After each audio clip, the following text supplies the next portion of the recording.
Hi, everybody, and welcome to Red Wings Rant, where tirades and impassioned pleas for your Detroit Red Wings finally have a home. Today, Mike will be here in a minute. Today, I think the whole tone of this show, which I know guys like Blake, they hate the tone of this show. It makes them sad. Nay, it makes them angry. But there are some decisions this week that I think the whole tone of this show is about to flip on its head, because we were sold a bill of goods where it looked like we were going to have to watch very close to the exact same team we saw last year. And we saw how that went. Brian, what's going on, buddy? Good to see you on. Dan B, go Tigers. Heck yeah. We got Scooball on Friday. Tigers just finished off the Mariners. You'd like to see them maybe spread out some of those runs in the other games, maybe. But whatever. We'll see what happens on Friday. But back to our wingdings. Again, we were sold a team. And why would we expect any different? We were sold a team that was going to look very similar to last year. And especially on the defensive side, huge bummer. Now, I don't think we're looking at a Stanley Cup contender. But now, hey, we can't confident. Well, you can be confident, but you can't say for sure, because we have some unknowns on this team. We have some new unknowns on this team that we're going to discuss. I'm saying it's changing the tone of this show because, number one, those unknowns could be anything. Now, to ask them to be the game changers this year, to say these guys that made that, it's in the, did I put it in the title? I didn't put it in the title episode. All right. Well, obviously, if you're a huge Red Wings fan, you already know who made the team. But we're not going to ask these rookies, and we'll go through it in a minute. We're not going to ask these rookies to change the team's outlook. But there's the possibility it happens. And that's all we've wanted. And there's some holes on this team that were very clearly identified, not only by our show, by y'all in the chat, but the national correspondents were like, what the hell is Steve doing? And we had a couple of guys hit waivers this week that made us all very happy. So, I'm doing a lot of summaries here, but I think ultimately this is great news. And what we're talking about, and I'm finally going to say it, and I hope Mike comes aboard soon. He said he was on his way.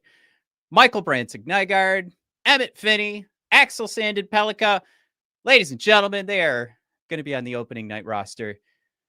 Thumbs up all around. Guys, these are the moves that we needed to see. We all said, you guys in the chat too,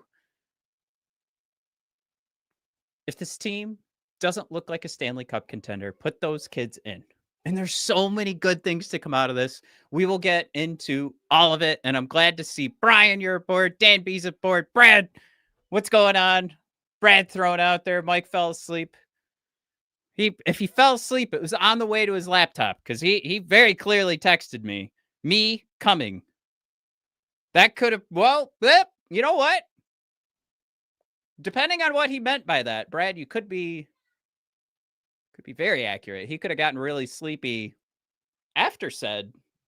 We'll see. Hey, we're gonna go for an hour here. We're gonna talk wings. Yeah.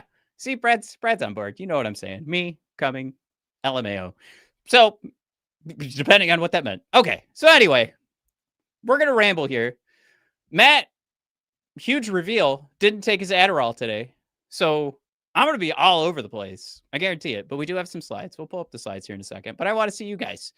Brian thrown out there. Let's go, rookies. Glad you made it. Stevie getting after it. Ooh, I want to talk about that, Brian. I like where your head's at, my man. Dan B, after watching so many other teams playing lots of young guys, it makes me so happy to see the Wings doing this too. Dan, I am right there with you. Do we have this year's lane on our team? I mean, we're going to preview the Montreal Canadiens game for tomorrow. We're recording this on the 8th. I say tomorrow, of course, Podcast listeners will identify this as later tonight, opening night for the Wingdings against Montreal, Lane Hutson. Do we have this year's Lane Hutson? We wouldn't have him if he wasn't in the lineup. We wouldn't have potential for some Calder winners, but now we have that potential. Just saying, we get to have some more fun. Brian throwing in there, Finnie, MBN, and Asp. Let's effing go! Yes. But yeah, this is all good news. Time to bring up those lovely slides you guys love so much. Hey, it's broken. Let's get rid of it. Come on, reset here, you piece of garbage. Where's our slides? They're coming up in a sec. There they are. There's that. Look at that beauty. Now we got to update the writing, the text on the back there. Good to see MBN's getting the upgrade from the preseason threads to the regular season threads. And we're gonna get to see that hella long name back of one of these buttes. We get to see how Mike said he tried to order the Axel jersey with the Centennial. What do we call this? The Centennial threads, the Centennial sweater. And he couldn't customize it. The name was too long. So we get to see if it's actually possible tomorrow night. Guys, again, change of tone on the show. Let's jump in. And this is going to be our Red Wings full season preview as well. Rookies rise. Detroit opens versus the Montreal Canadiens. The stage is set. Here's what we're talking about today. This new season with the new faces. You got to say, it's got to bring a new energy. I have been so... it's been so horrible to go through opening night rosters with this team and have to read the names like Gustafsson and Holl. And you know what? If they were listening right now, which we know they're not, if they were listening right now, guys, I'm sorry. I'm sure you're very nice. Those are not names that get me excited at all for hockey. They are not game changers. They are not going to set the tone for your team. They're not going to elevate your roster. They strictly were names to ice a team, as Steve so lovingly likes to put it. Replacing those names with Finnie, I'm gonna say MBN going forward. I hope we all know Michael Brandsegg-Nygård and Asp, just for short there. You know, I like Axel. Can we say? We'll just say Nygard. We'll just stick with that. Yeah.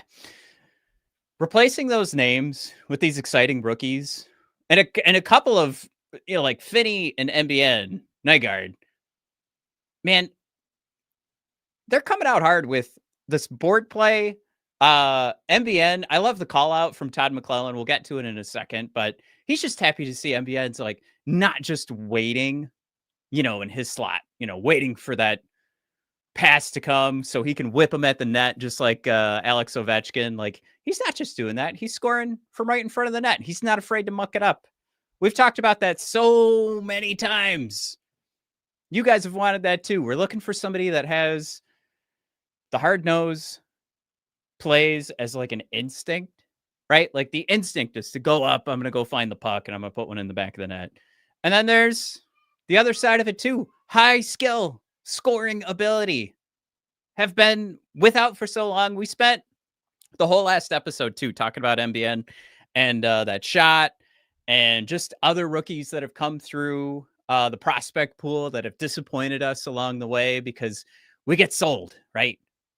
We get sold on these amazing shots. You just got to see it. The way that they're going to whip it at the net. It's going to blow your mind. And then guys breaking glass, right? Whipping it every which way but the back of the net. And it's good to see, especially through this preseason, MBN's shots hitting the back of the net. And the improvement too. That's another thing we'll get into in a minute here. But again, keeping this high level right now, and hopefully Mike will join us at some point. Let's see if he's coming. I'm gonna ask him if he's done, you know. And then we'll get some feedback, and I'll let you guys know. Maybe, you know, we got to make sure he's okay too. I'm going to feel terrible if he was driving. Something happened. All right. Back to the comments. Brian throws out there, Nate is hurt. We need his grit. I do like that. Like I mentioned too, like Finnie, Nygard, they're both getting those comments from Coach, from Todd, where it's like, these guys are playing hard nose. What I think we're hoping to define as Red Wings hockey. I don't think you're wrong, Brian. I think I'd love to have Nate in this lineup too. I have some names top of mind that I'd love to say are also on the list of waivers, just like Gustafsson and Holl. But I'm going to be so happy with what we're walking away with, and I think there's a very good chance that Nate's going to be added to this list too. Brian thrown out there, go Habs, knock off the Leafs. Kind of nice. I think we have, right? We're going to have Habs after a back-to-back. And then don't we also have Toronto after a back-to-back too? Sneezy Wheezy. Yes, finally the kids are here. Most excited I've been for a season in like 8 years. Yes, 100%. Sneezy, this preview episode was going to be so depressing. Oh, Mike's computer's not working. This episode was going to be so depressing. We were going to come in and just say, yeah, the season will exist. Would be great to see a couple of names fall off here, but ultimately nothing to be excited about. And now we get to be excited. And Jared wants me to get a hat. All right. Staring at some. I'm having a good hair day. I had to give a presentation at work today. I actually showed up in a suit. It's looking good. Screw you, Jared. I'm just kidding. I love you, buddy. Brian throws out there, we still need a number one center, but the rookies can swarm. Finnie can make plays. I think that's a huge statement there, Brian. We'll see what happens, because I've made the comment already. There's a formidable top six, and I don't think I'm quite settled on Finnie. Maybe Nygard could get a shot in here too. Wouldn't mind a winger to get a shot with with MBN's abilities to get a shot with Larkin and Raymond. But Mike is here. He made it. Man, guess what I got to do? My pug crawled into the lidded cat litter box to fish out a fresh turd and spread it all over the dining room. Perfect. Yeah, just in time for the show to start. So, yeah. Yeah, no worries at all. What's up, Brian? We're all having fun. Everybody's super excited, Mike. Obviously, we're talking about MBN, Asp, and Finnie. Mike, you get to see tomorrow how to fit the Axel name on the back of a Centennial jersey. How excited are you, Mike? I'm excited to see it on TV, and then I'm even more excited to see it on my own back when I order one. I'm gonna request a little fake leather A to go on there too. They're gonna be like, he's not an alternate captain. Be like, yeah, but his first name is Axel, so the A is for Axel. And then they're gonna kindly ask me to leave. But yeah, as far as like we talked about this whole offseason, like Steve, you've butchered it once again. But if we're actually gonna do this now. McLellan looked over his shoulder like 3 times. And reporters kept asking him those questions. So the rookies, they going to be playing, or what do you think about that? And McLellan's like, well, they're practicing. That's all I could say, because he knows what Steve's been doing. He loves playing those Band-Aid guys. He's more guilty of it than Scotty Bowman playing these old fogies. And now McLellan, right, alluded to it. He's like, hey, when I was in LA, we had some guys that, came out of camp. They were young, and we just said, screw it. Let's, give these guys a shot. They're playing hard. He tooted the horns of guys like Finnie. Matt, you and I saw Axel crap his pants in the red and white game, and that was the worst game of his summer. He just went uphill from there. So, Matt, as far as Steve finding a way to talk my hard-earned money into going towards Little Caesars Arena tickets, this is how you do it. You put a little excitement in this team, and you do it by putting 3 deserving rookies. Deserving. Yeah, and it was one of those things, too, where it was like, we were just set up for more of the same. That was part of the conversation I had with myself earlier while your dog was pooping all over the floor. But to be fair, she didn't poop. She picked up another animal's poop and ran around the bedroom with it. Yeah. Already forgetting. So yeah, that point of like this episode, Mike, a season preview, this was going to be so depressing. This was going to be such a bummer. But this, oh my gosh, this is the thing to turn it around. This adds unknowns. It doesn't mean you've added the pieces that make you a Stanley Cup contender. But Mike, you know what we just did? We bought 3 lottery tickets. And maybe they're not for the jackpot, but they're a couple of scratch offs. But if they turn out to be those winners, to be that $10,000, ticket, hell yes. But if it's not, you don't, no, get out of here, free lottery ticket. No, bring more lottery tickets. Let's scratch them off. I love this so much, and this is getting me back. I'm all in, but I think there's some more important conversations to have about, and we've been asking this question. Does Steve Yzerman feel the pressure? I think we get to finally talk about that too, where I think he finally is. And I do want to say, before I lose the train of thought, you said scratching them off. There were some comments, people concerned I was wearing sweatpants. But no, I'm actually wearing the newest scam designed by the good people of Express Jeans, because these are stretchy. They're jeans, but they're really stretchy, you guys. You should definitely invest in these because they are comfortable. But Brian, how you doing, bud? Blake, you better have pants. Yeah, Blake just generally wanted me to have any type of pants on. We did lose Jared as a subscriber because I'm not wearing a hat. Oh, that is kind of strange. Yeah. I'm having a good hair day. Yeah. You look like a brunette Harlan Williams. Looks great. Looking pretty dapper there, if I say so myself. I had to wear a suit to work today. Matt Sneezy Weezy with an important question. Anyone able to order a Centennial jersey with a number but no name? Doesn't seem possible on the old website. I haven't tried to do that, Sneezy. That is interesting. Yeah. Yeah, if you just put it in like a bunch of spaces. Yeah. I wonder if they'd send you an email to be like, did you mean to not put a name in there? Sneezy, I wanted my Sandin-Pellikka, but I don't know if it's going to fit on the Centennial jersey, which is weird because it's 100 letters. You'd think that it would fit on the back of the Centennial. Brand New wants to know, are Comfer and Berggren in jeopardy of losing their spot next? I don't know if that Comfer money's going anywhere. I think they're going to try and redeem something out of that. Berggren, I don't know. I mean, he's cheap enough that, I'm surprised that we're not floating him out there for some other like 6th defenseman, like trading him for maybe a defensive defenseman, something like that. But you did say, I hope so. I think most of this chat, we all like Berggren. We just, we wanted more numbers from him. So I will throw out there. Oh, before you interject? Yeah. An early bid for comment of the episode.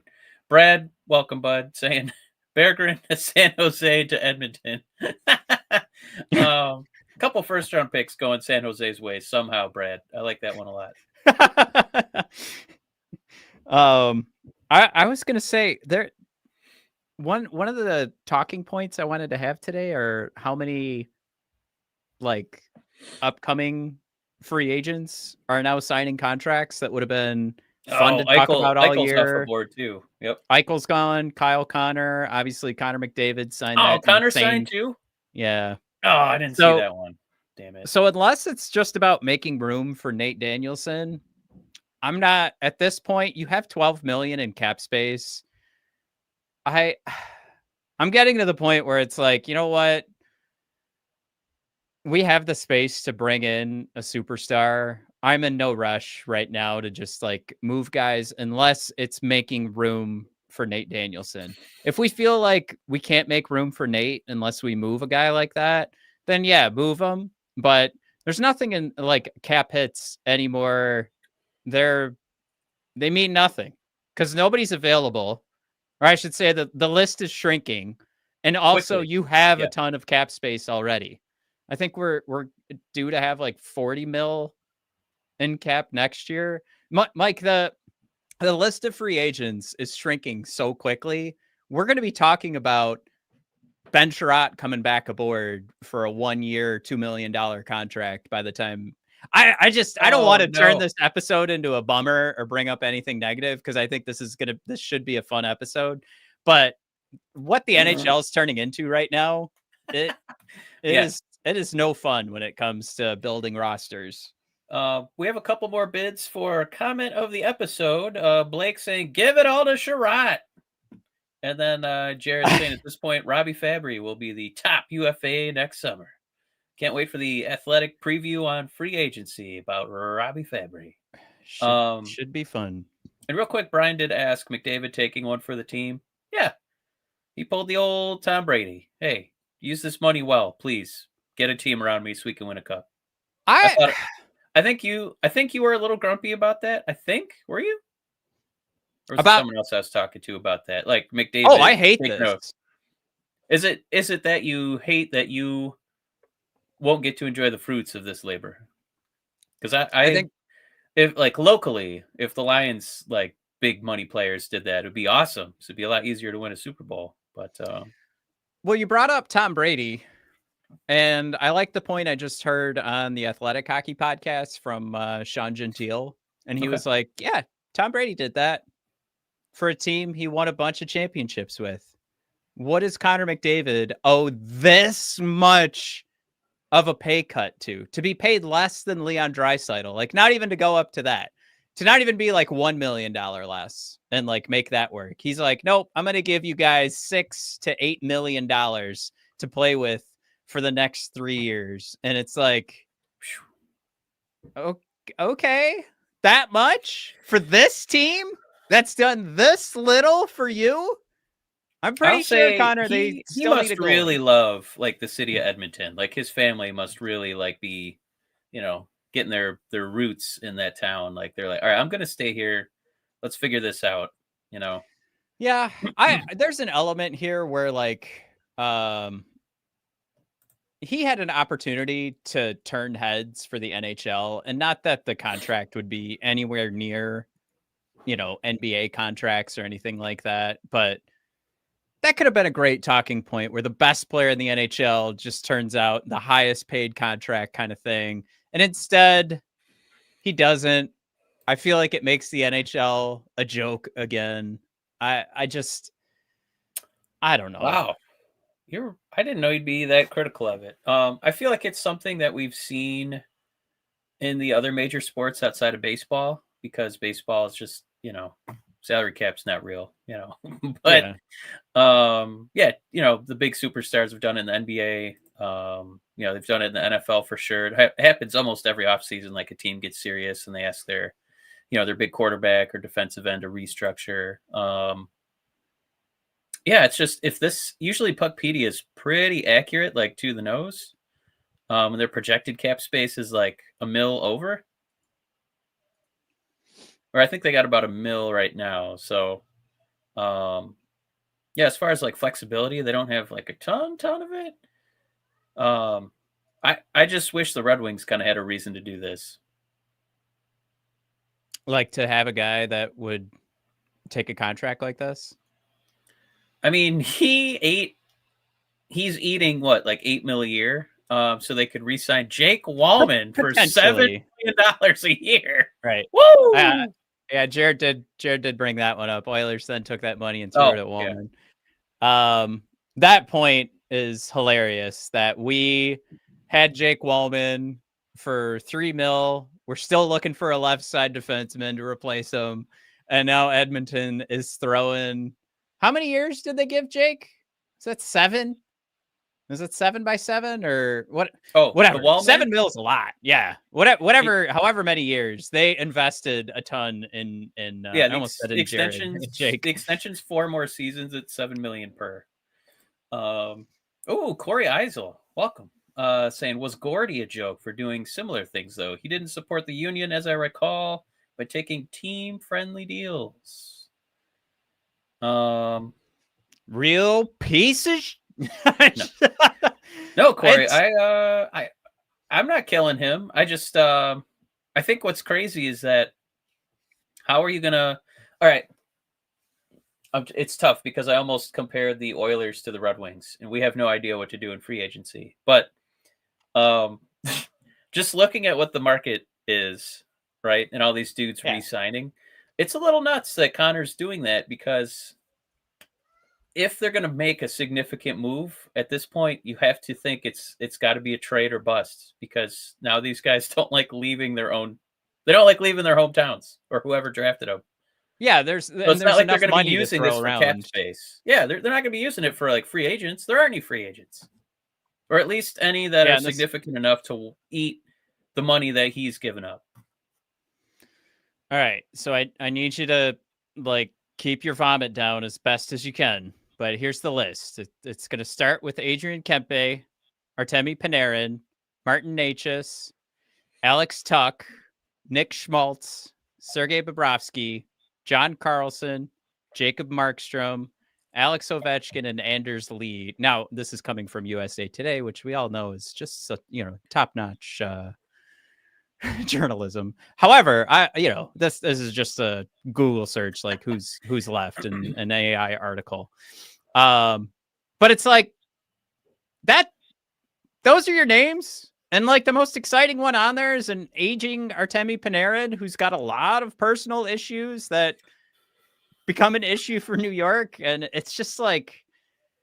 I guess you can tease yourself and be like, I guess the Necas conversation will be pretty similar to Nikolai Ehlers. I totally missed it with Panarin. What's his, is it like addiction thing or like bad things to people or?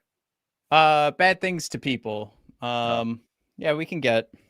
Yeah, we don't have to dig too deep in that. I was just trying to figure out if this is a guy, you wouldn't want him on the Red Wings then. Yeah, I don't think I do, but it's going to be the same sort of game we were playing with Patrick Kane, I think. ESPN's last article about Artemi Panarin, Rangers Artemi Panarin settled sexual assault claim per report. So it's settled. That doesn't mean absolved of guilt. Right. He just paid somebody off. That is the best way to put it. Got it. Yeah. Jared also throwing a little shade at Edmonton's roster building, saying they still haven't fixed their goalie issue. Makes this McDavid signing for 2 more years nuts. Shouldn't like Edmonton, or shouldn't McDavid have said to Edmonton, like, look, I'll sign at this number, but I am not signing. He doesn't. What did he need to sign this week for? He didn't. But he should have said, I'm not signing until you fix my goalie issue. I can't believe that he said, I'll resign. You got to pay Jake Wallman $7 or I'm walking. And they said, whoa, all right. Right this way, Mr. Wallman. We'll get this squared away right now. Blake throws out there, Tuck would be a nice fit. And Blake, I agree with you 1,000%. He is getting older. And I also think there's no way in hell Buffalo, especially with cap space aplenty, will let him walk, unfortunately.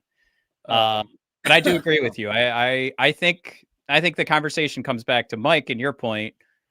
Maybe if Buffalo's so bad, I know they've sort of anointed Tuck as like, this is our savior and our hero right now. Like he battled through the worst of it and he's still here. Like that's sort of the narrative around Tuck right now. And a franchise like Buffalo kind of needs a narrative tied to their roster like that. However, there's still a path where Buffalo will trade anybody if they're bad enough. So Blake, great call out.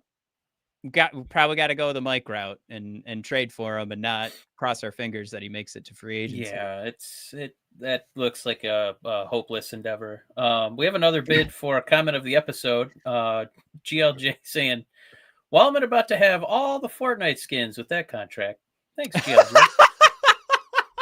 I like that one a lot. Dude, Man, also like that. Jared throws out there in regards to Tuck sticking around. Buffalo doesn't have palm trees though, so Bit of a deal breaker. Really got to worry about it. Okay, back to the slides. We did it. Yeah. Let's get back in there, Matt. What do you got for us? I made. What do you got in there, Harlan Williams? There. McLellan's thoughts on Axel, I thought, were great because it is one of those things. Like, you're right, Mike. You and I walked away from the red and white game and we were like, "Oh, that is a tentative hockey player." But Todd calls it out and go through the preseason. As camp went on, he felt better and better with pucks, held onto them longer, made good, smart plays, whether it was on the power play, breakout, or wherever. And breakout, Mike, is where I would circle 12 times. That is a thing for us where we have needed, like, that's something we've needed. And for us to be able to say, okay, Seider's got the top pair, Axel and Edvinsson will be working together for a very strong transition game. That's huge. I think that should be way higher in everybody's priority list, because we already have, I mean, last year we had a great power play. So it's great that Axel looks good on the power play, but what's going to be huge for this is consistently, like, you have two defensive pairs, to say 66% of the time it works every time, and that's going to be getting out of the defensive zone. So we saw him continue to grow that part of his game and work on the other part. Oh, how just impressed, inspired you are with McLellan opening, his compliments with whether it was on the power play. So our youngest defenseman is going to be our number 2 power play quarterback, which is literally insane that this guy's played no North American hockey. He's going to make the roster and he's going to be on special teams. Obviously, things can change if he craps his pants in the first 2 games, right? And then they send him down, call him back up. We've played that game before, but for them to just pivot away from the organization's been managing these kind of players, outside of, Lucas, Raymond, and Seider, this is wild new stuff. This is a new philosophy. Wild, wacky stuff. Sorry. Oh boy, look at Maddie Dana Carson. Dana Carvey doing Johnny Carson. So yeah, I mean, it's one thing if he's getting 8 minutes a night, in 5-on-5 play and like curated positions so he doesn't fail. But I mean, this is the power play, and like you said, that was actually, as frequently as this team made us grind our molars, the past season and 2 and 3 and 4, we have had a power play. So for this guy to be cracking that lineup, I think it says a lot. For him to be cracking this power play, that says a lot. I think you're right. But we can keep expanding and have 2 solid power plays going, because Mike, the points leader from the 2025-26 preseason, Michael Brandsegg-Nygård, is the other man to make the roster. I put in there the breakout force Detroit needs. And I talked about it a little. I teased it where it was like, how long have we been saying we don't just need somebody who can finish, but we need somebody who's got the high end skill to score. Wasn't about playmaking, not about being a great skater. It's about having your attribute list. If we're going to go like NHL 26 from EA and talk about the, well, now I'm forgetting it, but they have the, your superpower for every player, to have it be MBN's shot. This is everything we've been asking for. Yeah. I mean, it's always just such a funny image in my head to have, tons of playmakers and nobody knows how to score. So it's these beautiful, saucer passes between people's legs. And then it's just volleyed back as another saucer pass between people's legs and nobody's scoring. So to feel like we have a shot at a prospect who, could actually put the puck in the net, it just, again, makes me feel a little more excited to watch, entire games not playing on my phone. Being dialed in, watch guys like this who can score. And I know that they have him getting some shifts with Cap and Comfer, but I don't think it's going to be a super long wait before he gets some big PP time too.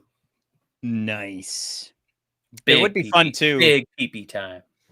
It would be nice to challenge Alex Tanguay for setting up two different types of power plays. So having the one that is the Lucas and the Canes and the DeBrincats, I mean, it's basically a wrist shot from every corner of the ice. Right. And then having this other one where Axel's just running around like Lane Hudson trying to find that opening so he can get the puck over to MBN for that huge monster Alex Ovechkin shot. Yeah. Like, what do you do? Like, that's something, again, like, to go back to, we haven't really talked about how great it would be to have two defensive pairs that can transition the puck. How insane would it be to have two different power plays that have very different, like a penalty kill has to come in to face the Red Wings and know that, you've got two different things you've got to prepare for.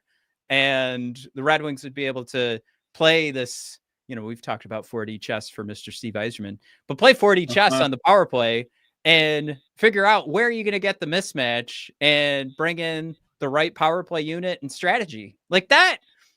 These are things Mike, this show has never talked about. I don't even know if other teams talk about that, but we might have that potential. And that's why this episode is flipping the tone of our whole show. Just hopefully he doesn't pull a Carter Mazer, but this is exciting. Too soon. My God. I screwed it up. No problem. All right. So here's our thoughts from Todd. You want to read this one, Mike, or? Yeah. Basically just McLellan saying, you think about the goals he scored throughout camp. He's been able to score from distance because he's got such a heavy shot. And we don't get to throw that compliment around very frequently. I would love for Sider to get a heavy shot out there on the point. That'd be nice. Anyway, McLellan continuing. Nygard, that's what they called him at Grand Rapids, Matt. Oh, you are He's right. He's found a way into the dirty areas, and he doesn't leave. He stays in there until the play dies. So there's a sign of a fearless player, in my opinion. And I feel like I'm not going to say Dan Campbell because that guy's the actual king of bringing grit out of people. But I do want to say, like, as far as McLellan, now that he's got like a fresh offseason, he gets to fully assess who's going to be his opening night roster. Like, he keeps throwing the same compliments to Finnie. He, never has, his foot on the brake. He's always on the gas pedal. Again, with Nygard saying, this guy's out there till the play dies. He's fearless. He just keeps playing. Kind of feels like he's got a type, and it kind of feels like he's, trying to build a roster that's going to, perform the way that he's envisioning the team going. Especially since he got to see firsthand what a trade deadline Red Wing collapse looks like. So definitely feels like he's kind of getting a feel for some guys who are going to be, averse to that kind of, mental collapse, because it's not like they all forgot how to play hockey. Something mental happened, right? Yeah. But yeah, having these young, impressionable minds and letting McLellan kind of teach them how to play instead of them learning a Grand Rapids way to play and then learning McLellan's way. It just looks promising. Well, we do have Blake thrown in there. If Nate Danielson and JVR were ready, they wouldn't be up here. He means he was referring to Nygard and forgive me. Finnie. Yeah, because so Blake, this is not a comment of the episode comment, but I think Matt and I have agreed with you on at least 2 to 3 comments today. This has to be a new Blake record. But Blake said, previous to that, he said he thinks only ASP sticks and he doesn't see the forwards staying very long. I don't disagree with that, Blake. I think those 2 comments in tandem, like Nate and Van Riemsdyk, I think they probably would get the shots. But I'm excited and happy that we get to see this for now.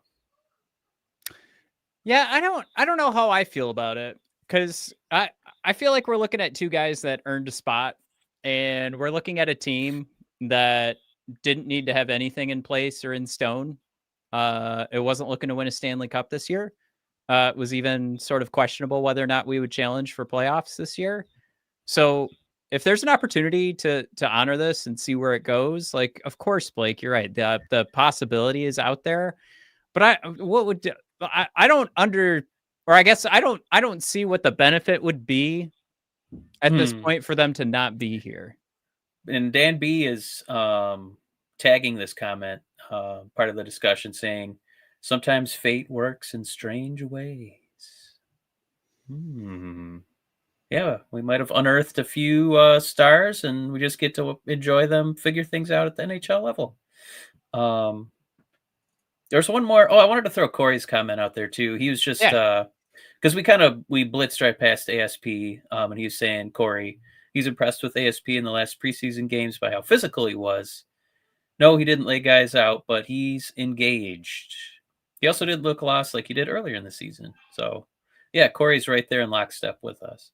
Yeah, growth is huge too, to see these guys like learning from their coach and learning from what the practices look like. So Mike, I don't know if you saw this, but there was the comments coming out of practice this week. So after the preseason, but they're doing drills that I think the comment was, I've never seen this before in a hockey practice, but everybody was teamed up against the walls. Everybody had a puck and they were just fighting for the puck. Like that was the drill, was win the puck battle. I really like that. And again, like that's the type of style that Todd wants to play. But if you're going to have guys that have the skill to be who they are, be these big shots, be the guys that can carry the puck around the blue line like Asp, plus train them up to have that be the instinct when pucks are up against the board, then you're not running into these Mitch Marner issues when you're in the playoffs and you want to do, a spinorama instead of trying to win puck battles. You have these guys trained up to do the right thing and to win. This is about, these are so many things that are just about puck possession. And you and I were very guilty of leaning into the expected goal statistics, but who wins expected goal statistics by the end of the year? They're the teams that are leading the league in points by the end of the season and have those better playoff standings and are the Stanley Cup contenders. So what they're doing right now is building a roster and a strategy that we can't say for sure. These are still rookies. Not everything could work out, but they seem to be pointed at guys that are doing the right things and training them up to do more of the right things to own the puck, which I think since this show has started, we have never seen a Red Wings team in the positive for 82 games. F the playoffs, but for 82 games with a positive expected goals for percentage. And again, these are all the little things that seem to be adding up. So things to be excited about. I do like Jared reminding us that hope. I like Jared too. I didn't say that. I just like what he said. Oh, just kidding, Jared. He said, hope everything is going well. Van Riemsdyk, NICUs are unnerving. So basically he just had twins and I think his son had to stay in the hospital a little bit longer. But it looks like everything's, knock on wood, everything's okay. They're doing healthy, and that's why we're kind of seeing Van Riemsdyk, kind of back at LCA and practice and stuff. So good news there. Also, fun fact, Mike. Yeah. They call them NICUs. Do they really? Yes. Actually, that's not a fun fact at all, because whenever you have to talk about NICUs, it's not fun. So I take back the fun fact aspect of that. But we appreciate that. Well, what is fun is that Elmad Zadong sat on his caps lock button, poor guy, and he said people need to understand that Pellikka and Nygård played SHL. That's not a soft league and a very hard league to play in. Well, okay, we're just saying based on, decades of these guys having to kind of chill, and that, it's cliche at this point. You got to learn the North American hockey first. So that's what I thought we were in for. That's what I thought we were in for, was, at least a half season of ASP highlights on Twitter while he dominated Grand Rapids. But I'm not getting that. I thought we were on Elmad's side. I thought we were we're sharing all the same sentiments here. I don't know. I took that comment as like, oh, good, we're all on the same page. I'm not much to disagree with. I'm surprised. Just the way the Red Wings are run, the way it usually takes time. I'm just saying. Can I say, I love this comment from Sneezy. Asp likes to keep the puck. Sure, it'll cost us a few turnovers, but I'm okay with it. Coming back to puck possession, Mike, you're going to have the puck You got to lose the puck. It's just like being a champion at WWE.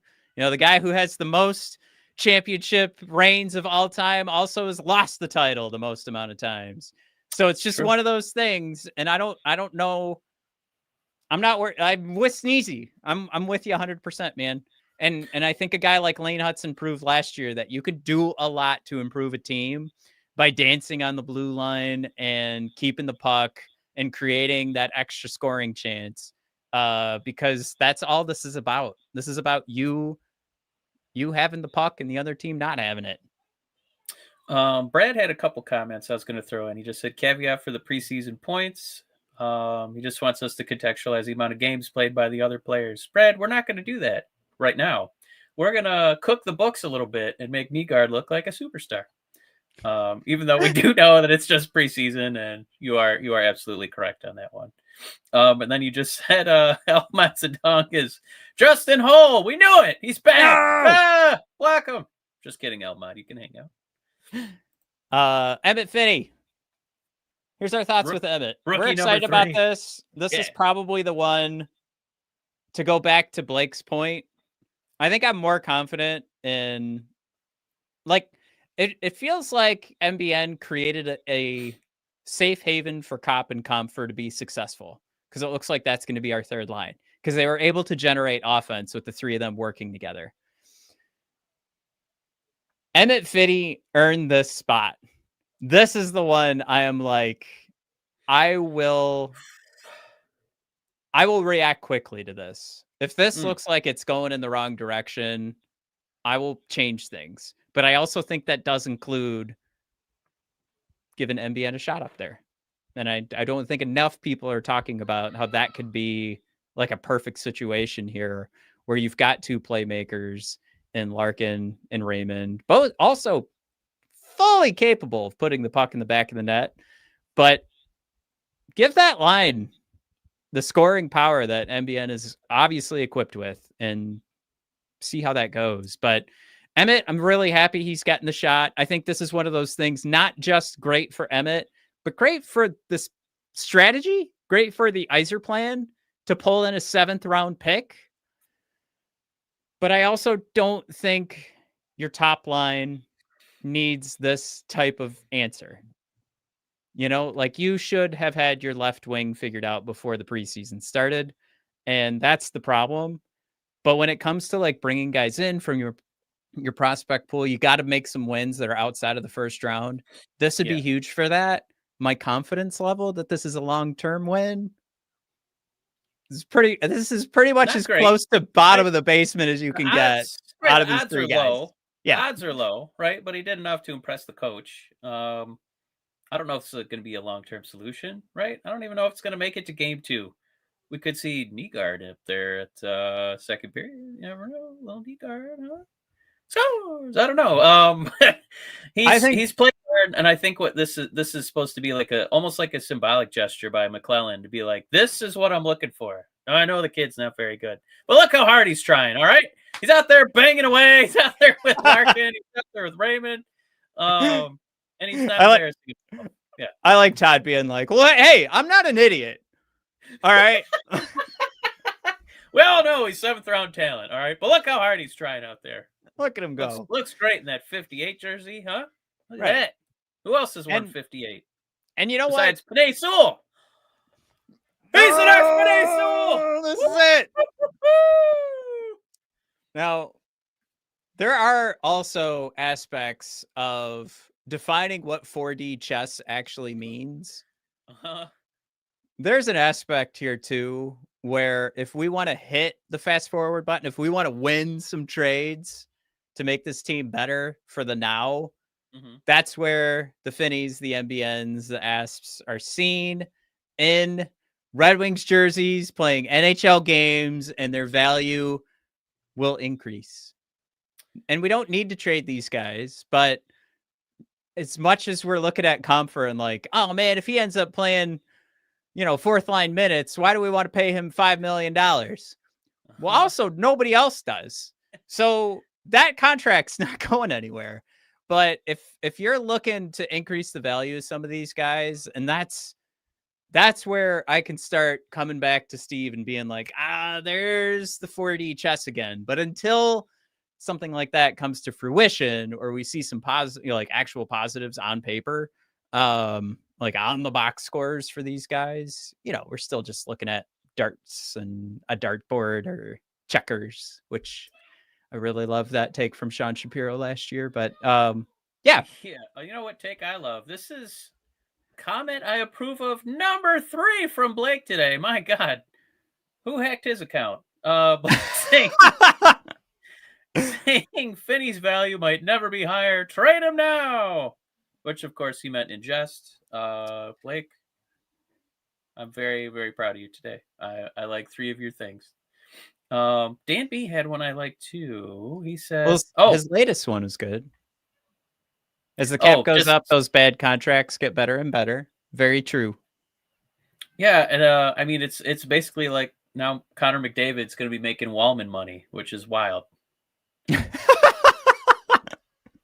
I think Wallman is making Connor McDavid's money, like apostrophe s. That was Connor's money that Jake just boop. Now, let's go off course for a second here. How does Connor McDavid? Just before we lose the thread, Jared, Mike liking Blake's comments. Is he running a fever? It is the season for it, Jared. But anyway, sorry, Matt. Didn't mean to get you off track. No, I mean, I'm about to take us off track because we're going to talk about the Oilers again. But oh no, how has like Connor not gone up to like Darnell Nurse at this point on Edmonton and just like stared his buddy down, for like a good 2 hours straight, because this guy sucks, eating up 9.25 mil off the cap. Like, and I'm going to let Edmonton play with my money because you took this huge contract and we need to figure out how to upgrade this team around your contract and you suck. Yeah. That's the stuff that just blows my mind with this Edmonton stuff. Okay, back to the Red Wings. Well, I think it makes more sense. Dan B contextualized it for us. He said, yeah, but can Connor McDavid gritty like Jake? There are a few who can. Few who can. Dan B bringing up a good point. I like it. All right, so where do we stand right now, Mike? I think we got the question earlier in the comments here, but here's what I'm looking at. Finnie, Larkin, Raymond is your top line. DeBrincat, Kasper, Kane is your second line. Your third line, Kopp, Comfer, and Nygård. There, I said it right. Fourth line, I don't really care. But it was listed as Soderblom, Rasmussen, and Appleton, which I don't mind at all. Defense, this is what the practice they were practicing was Sherratt and Seider, Edvinsson-Pellikka, and then Aljo with the combo of Hamonic and Bernard Docker.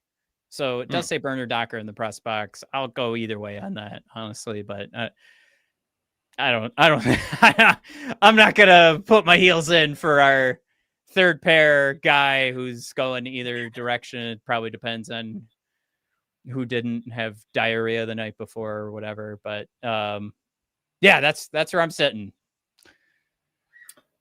I gotta say, okay about it.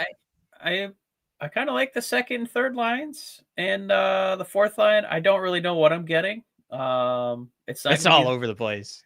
It's not a lot of it's not a lot of fast skating down there. That's okay. It's gonna be a lot of guys banging each other. That's what I think that the fourth line's gonna be. Yeah, this doesn't say Stanley Cup contender. You know what's weird is I don't know what I want to do with Andrew Kopp, because he really showed us a lot in that first half last season, and it feels like kind of shunning him to the left side of the third line. It feels a little strange. I'm not dying to put him on the first line, but I mean, I could see a scenario where he's up there. I just, in place of Finnie, and then Comfer's got to figure it out between the rookies. But I don't know. Does that feel? Does Kopp feel undervalued in this arrangement for what he showed us? Like, back from core surgery? No, because I think there's an element here of we need to stop rewarding guys for doing what their job should be. And I think Cop is a middle six guy, and there's too much chemistry. There's too many things that go right with DeBrincat, Casper, and Kane. So middle six guy, 100%, can't crack the second line because of their chemistry. You live in the third line. I think what I would want to do is like make the fourth line Soderblom, Comfer, and Nygard, because I kind of like Soderblom's hands, and I feel like he'd do a good job of getting, Nygard passes where he wants to shoot from. And I kind of like, Big Rass, Cop, and Appleton banging around together. So I think it's these 6 dudes. I would just boggle them a little bit with hands of Soderblom, Comfer, and Nygard. I think Dan B's point matters too here. That fourth line won't get a ton of minutes, and if you jumble these guys up, I think they're doing some good work here to put together a line that will be responsible defensively. But for the first time since Cop has come aboard, we aren't just talking about being a, not a negative, but certainly not a positive. Kind of just that. Okay, these 30 seconds that you were on the ice, we didn't give up a goal. We weren't going to score one, but we didn't give one up. That's gone, right? Because now you have the scoring power that can come out of nowhere. And you put a guy on that line that he's shown a shot that could get past NHL goaltenders, and he's smart enough to get to the front of the net. And Comfer seems to be turned on by this again. Like he's whipping passes up to the front of the net that we haven't seen in the couple of years he's been a Red Wing. But all of that mixed together, I think you have a winning formula on that third line, or something that can be a winning formula. So I'm gonna say I will push back on what you're saying. I will say Cop's in the right spot. I like where Nygard's at. Then yeah, the fourth line. I'm sorry to say for those guys, I don't think it'll matter too much. What's up next? Well, I mean, we talked a lot about the rookies. I did think it was important to at least take a peek at our numbers from last year. You could see Lucas, DeBrincat topping out, and Larkin, 80 points, 70 points, 70 points, all respectively there. Mike, I did want to ask the question, like, what would change on this? Just a rundown of statistics here. What would change for the team this year that maybe we'd start to think this is a playoff contender? Well, I think that we have put a lot of stock into models created by Gustafsson. We like the J Freshes, and even though we got a lot of positive output from players like Raymond, from players like Casper, kind of coming out of nowhere. Sider, even though he's been, playing the toughest matchups every night. A lot of those positives do get dragged down from, the veteran Band-Aid players that we've had to play. So I think it's going to be really interesting to see what those models, start to look like, a quarter of the way through the season. You want to have some games, have some data to kind of muck around with a little bit. So I think what I'm excited about is, that 15, 20 game stretch to kind of see, like, how are these guys doing 5-on-5, when we're not relying on our special teams. I don't know if we've gotten better on the penalty kill with what we've done, but I do feel like we've improved our 5-on-5 play, and anything we could do to improve on that and try to find more power play opportunities for us. I still think our penalty kill is pretty, it's in the rough shape, even with my beloved ASP, because that's, or, either the 2 rookies we're excited about. All 3 of those guys were excited about offense. But it felt like there were so many times last season we were eating stupid penalties. We were giving up goals because we were just putting up world record like consecutive minutes of not being able to get the fucking puck out of our own zone, where it was like a running joke. We would do line changes in our own zone and just trying to cycle guys in and out because they were out there for so long. So, I mean, if these kids can get us to the point where we can get the puck out of our own zone, and it's just either, neutral zone time or, preferably offensive zone time, that's where I think you can make a world of difference. So it's not even necessarily, I need to see ASP put up, 40, 50 points as a defenseman. For McLellan to say, for him to have skills at breakouts, my God, would that be a welcome sight for Red Wing fans? Not even the goals. Just get it out of our zone. That's all we're really looking for, I think would make a world of difference. Give us more opportunities on the power play. Less time having to block pucks and guys getting hit in the nuts and their knees, getting hurt. It does so many positive things, just getting the puck out of your own zone and not icing it. Yeah, I think you're right. I think for me too, it's that 5-on-5 play being a little bit more responsible, because you're right with the penalty kill. I am sort of predicting it's going to be a disaster again, and we might get picked on for whenever Seider and Edmondson aren't on the ice. So especially damaging if they play on the penalty kill together. Mm-hmm. Because I think from a forward perspective, they've really set this up where you could take the Rasmussen, Appleton, Comfer. I kind of want to keep Casper out of there, but Casper does a really good job on the penalty kill. But really, really take those four I first mentioned and allow your scoring lines to come right out after a successful penalty kill and try and turn things around, build momentum, and put one in the back of the net. So then you've got your Larkin Raymond, who's ever on the left wing, and then Casper, DeBrincat, Kane coming out again to build on the momentum of possibly killing a penalty kill. So I think you're defining from a forward perspective who's going to be on the ice. I just think there's still too big of holes on the defensive side. We would have to see from Aljo a massive step forward. I think to make his time on the ice more reliable and to give the Seiders, the Edmondsons more opportunity to take over when the penalty kill's done. But on top of that too, it's just I don't want to see like a forced mix up like after special teams, power play or penalty kill, because we have to be so selective in who's getting these minutes on special teams. I think you have added a little bit here to especially do that for the power play. But the penalty kill is still a concern. It's a huge concern. Or it should be if you're not. So that's one thing that no matter how much we could improve offensively on 5-on-5, how consistent maybe from last year on just an unbelievable pace we were on, but staying consistent with that power play, like those two things happening, great. Penalty kill, I mean, that was the thing like Max Boltman circled last year. It's like, it didn't really matter how well we did on any part of the ice because the penalty kill was that bad.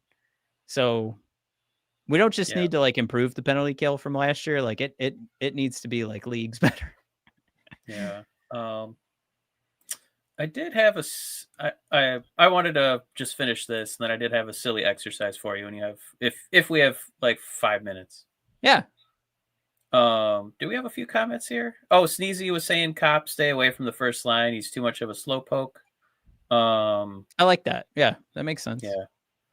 And Dane B, I did want to touch on your prediction for the season. I think with these rookies playing, there's going to be some positive juju in the locker room. So I think we're going to be a few points better than last year. Oh, Matt's saving a slide for us. We can hit that first before my silly exercise.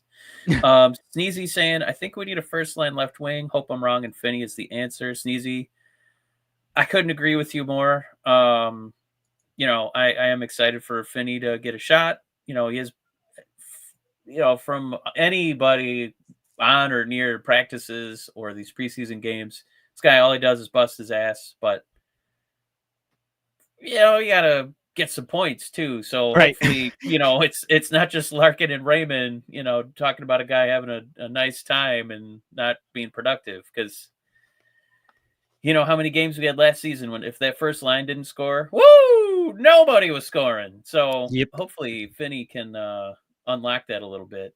But yeah, let's jump into arguably the most important thing here from night one, which is tomorrow.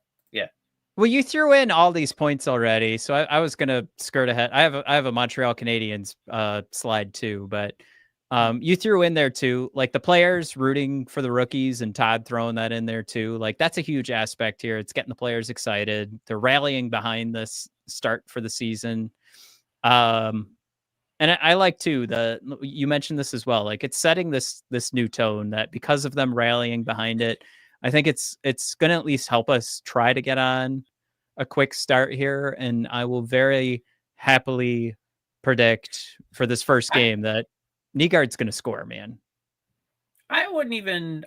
I think if the consensus, like, I wouldn't even be upset with a slow start, knowing that we're not losing games because of a lack of talent, but it's because young guys are figuring it out and making young guy mistakes.